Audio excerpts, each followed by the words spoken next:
دغو کسانو هیله درلودله چې اروپا ته به راشي او نوی ژوند به پیل کړي، خو اروپا ورباندې خپلې دروازې وتړلې. په یونان کې څه کم 80,000 کډوال بند پاتې دي او د ښه ژوند ارمان یې له خاورو سره خاورې شو. د یونان په پلازمینه اتنز کې ځینې کډوال له کمپونو بهر په سخت حالت کې ژوند کوي. د ښار په مرکز کې دا د پیډن ټو یورو پارک دی. دلته ځوانان په داسې یو عمل اخته شوي چې د سفر په پیل کې تصور هم نه کېده. په پارک کې له ګرځېدو وروسته در څرګندېږي چې ډېر ځوانان په نشو اخته دي او ځینو یې فحشا ته مخه کړې ده.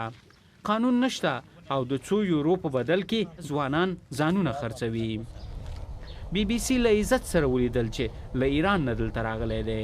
دی وایي 25 کلن دی او غوښتل یې چې جرمني ته لاړ شي خو بریالی نه شو.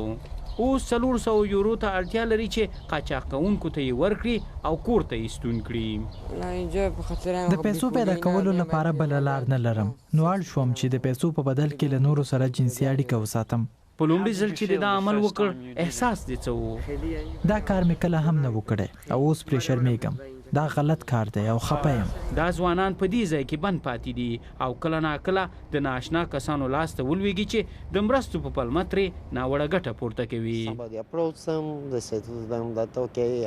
ځینې کسان دغو ځوانانو ته ورځي او ورته وایي چې څه مرسته در سره کوو او یا هم ورته وایي چې تاسو ډېرې پیسې پیدا کولی سئ چې ژوند مو ښه سي.